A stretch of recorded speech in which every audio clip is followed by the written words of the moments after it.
Gimana Bang? Kondisi Amat ini tidurnya keenakan tidur ya. Bosnya udah cilaka begini. Kenapa itu Bang pelipisnya Bang? Bang, sana Bang. jelasin dikit gimana kemarin Bang, mungkin Bang, Dasman. Sebentar, udah bisa? Udah. Saya Bang. Mana sih?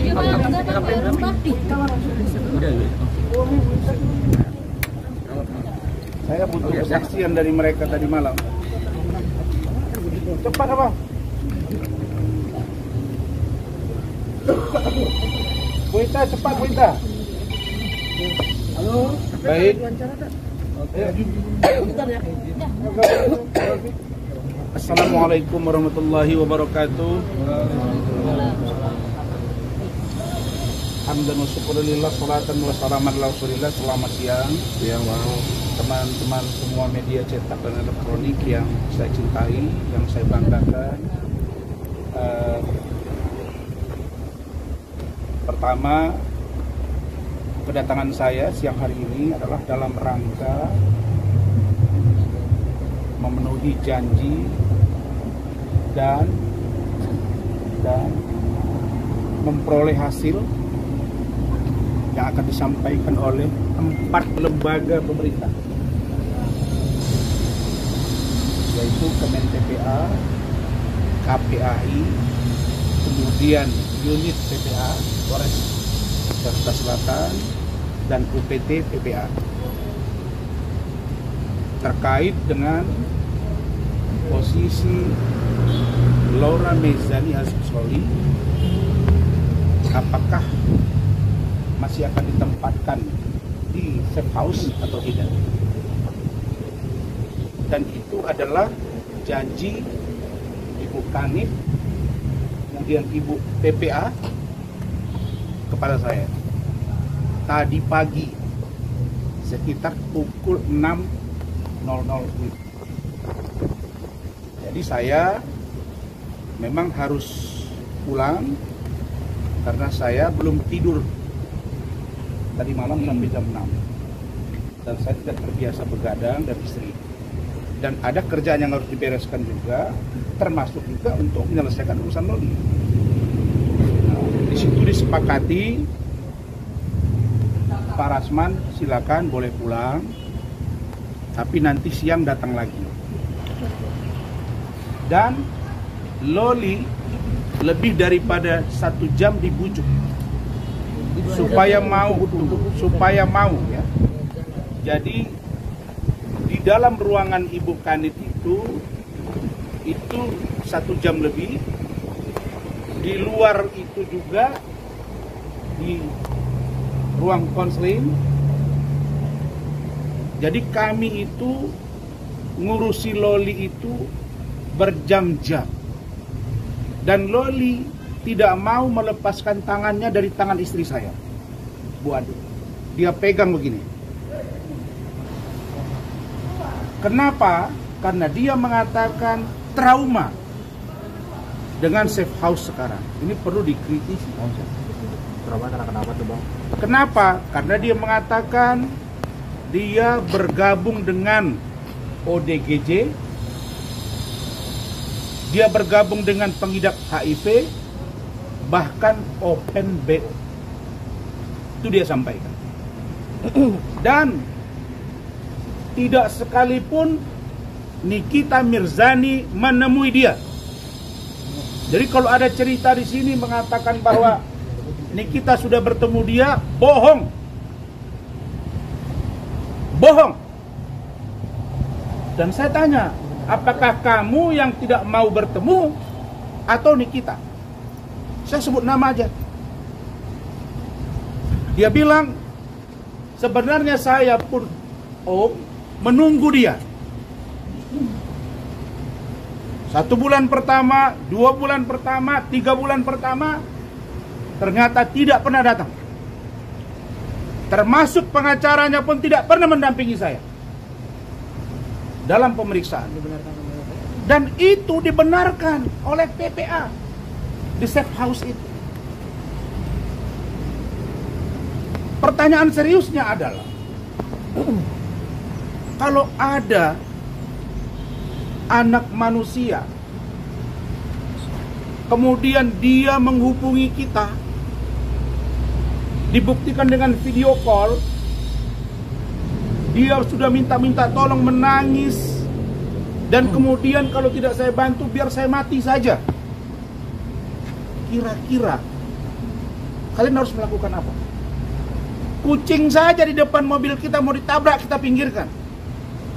Hewan saja yang sudah mau dianiaya ada berkasus dengan hukum. Apalagi manusia, Pak. Dan saya bukan orang bodoh. Saya punya tim. Istri saya itu bukan saja sebagai istri berperan, tapi dia juga berperan sebagai pemberi masukan yang konstruktif kepada saya. Saya hubungi Saudara Rahmat karena sudah pukul 11:30 malam. Saya dihubungi oleh Loli. Rahmat sudah tidur. Saya hubungi Kementerian PPA, Pak Deputi Bidang Perlindungan Anak, Bapak Nahar. Lebih dari 7 kali tidak diangkat masuk, tapi mungkin sudah tidur. Saya hubungi lagi yang lain, Ibu Nurma, juga tidak diangkat. Pertanyaan seriusnya, saya biarkan anak ini terlantar atau dia akan bunuh diri atau saya selamatkan. Dan dia bilang tidak pegang duit 1 rupiah pun. Dan dia belum makan. Maka saya dengan cepat diskusi dengan tim dan keluarga maksud saya. Oke, kamu dengan siapa? Nah ini yang saya mau luruskan, NM. Yang di otakmu itu udah duluan saya lalui gitu. Kau kasus ke kasus, sekarang saya bentuk tim. Saya bentuk tim karena saya dianiaya. Nih, ada visumnya dan saya bentuk tim. Nanti dipimpin oleh Saudara Lecumanan untuk memproses ini dan tangkap yang namanya Nikita Mirzani. Tidak ada ampun buat kau. Saya menolong anak kau. Saya membantu anak kau. Anak kau diurus negara. Kau tidak urus. Apa yang kau urus dari seorang Loli? Dan kalau saya mau buka kepada kalian bagaimana penderitaan Loli selama memiliki ibu seorang Nikita Mirzani, mungkin akan lain ceritanya. Tapi saya tidak mau menceritakan itu. Semua percakapan saya via Zoom, via video call, itu direkam oleh istri saya. Orang yang membawa dia itu adalah seorang sopir ojek, Maxim. Juga saya minta, Pak, tunggu di situ, jangan kemana-mana. Karena dia sudah berada di depan kantor saya. Saya bilang, kamu jangan. Saya nggak mau nanti ini jadi lain cerita. Saya minta kamu di depan kantor saya ada Hotel Horizon. Silakan kamu ke situ. Karena di situ ada lobi, ada manusia dan ada CCTV. Oke Om, saya tunggu. Bagaimana dengan Gojeknya? Jangan Bapak pergi, nanti saya ganti duitnya. Kami datang, ini ada Bu Ida ini Bu Umi, ya Bu Umi ya.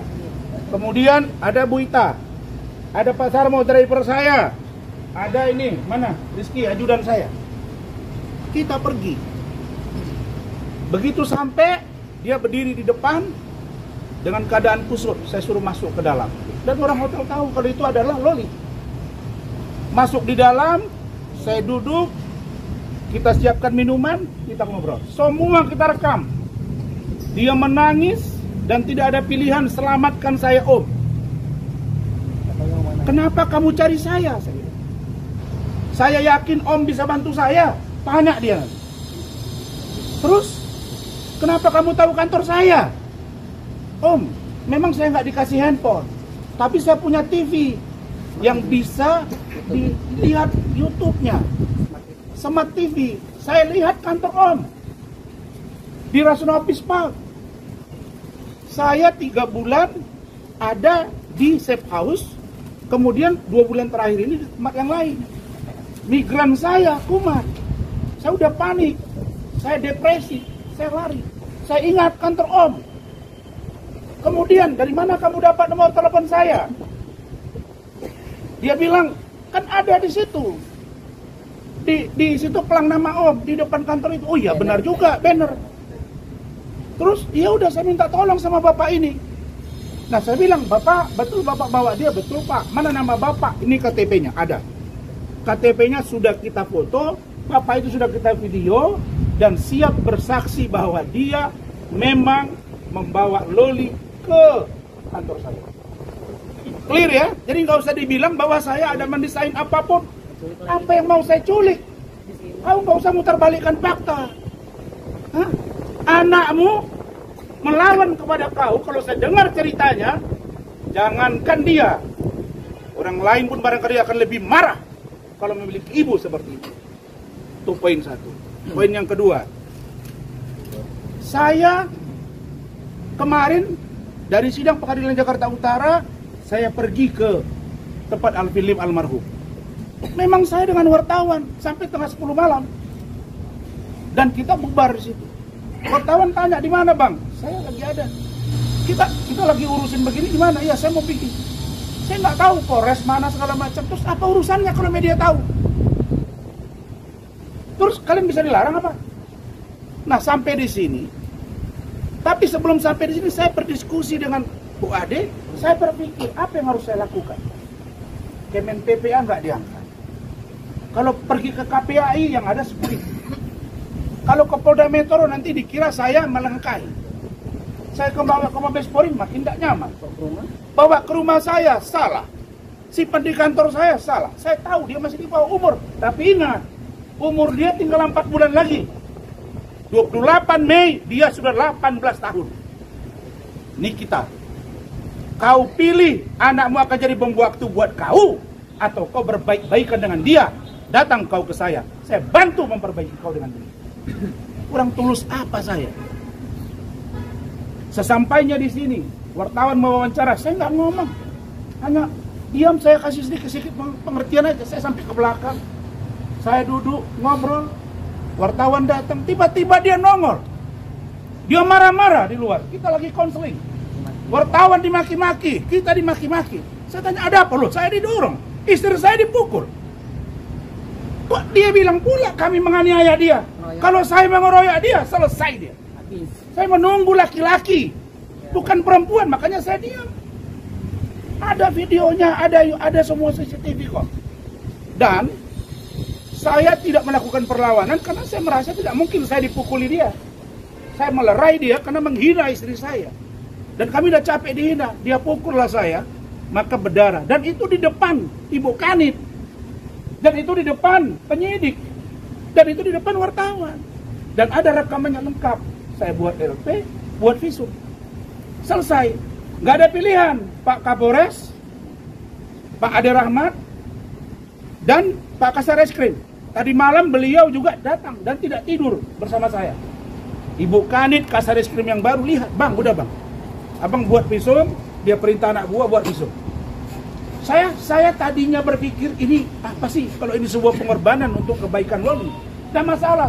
Tapi begitu saya lihat dia punya postingan masih membangun narasi yang saya duga ini kemunafikan. Ya. Jadi ini akan kita bongkar. Satu, safe house harus membenahi diri. Kalau namanya safe house apa? Rumah aman. Kalau tidak aman, tidak nyaman, namanya apa? Di mana sejarahnya orang digabung-gabung? Itu satu. Yang kedua, kalau ada orang yang sudah merasa dirinya diterlantarkan dan dia tadi malam mau buat LP, melaporkan Nikita Mirzani, terus atas nama anak di bawah umur, terus ibunya bilang ini anak saya, terus dia dibiarkan sampai dia mati. Apa begini cara penegakan hukum? Gak bisa, bos. Jadi selamatkan anak ini. Dan Loli itu bilang, Om, dia lagi pacaran. Dia sedang di Paris. Saya di sini apa? Dan banyak perbuatan dia di rumah yang saya tidak mau buka kepada kalian, yang sangat tidak pantas kami dengar dan kami saksikan. Itu kata Loli. Saya sebenarnya menahan. Kalau saya keluarkan Loli dari atas, ramai urusan ini. Tapi saya akan lihat bagaimana semangat untuk bagaimana Loli diselamatkan. Teman-teman, saya minta dukungan yang telah kalian berikan itu sampai tuntas agar Loli bisa menjalani hidupnya dengan tenang.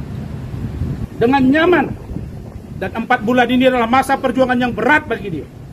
Urusan saya dengan Bu Ade laporan itu kami anggap nothing dan akan kami hadapi. Saya kira itu bagaimana curhatan seorang Loli biar disampaikan istri saya Bu Ade Suryani. Silakan. Ya gini ya, saya juga kaget tadi malam kan. Kita baru pulang dari dari rumah dukanya Pak Alvin.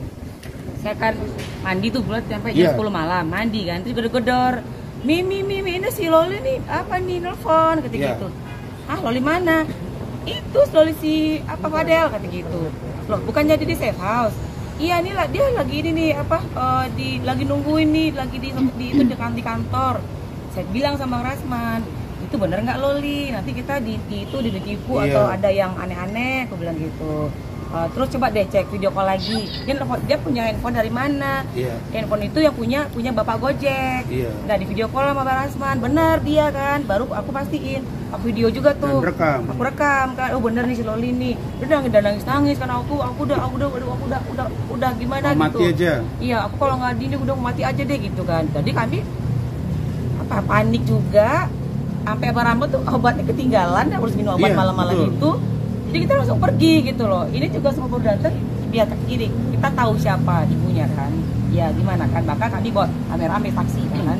Nah kami datangin tuh si Loli di kantor. Kami tanya lah semua di situ. Di Hotel Horizon. Itu disaksi banyak orang.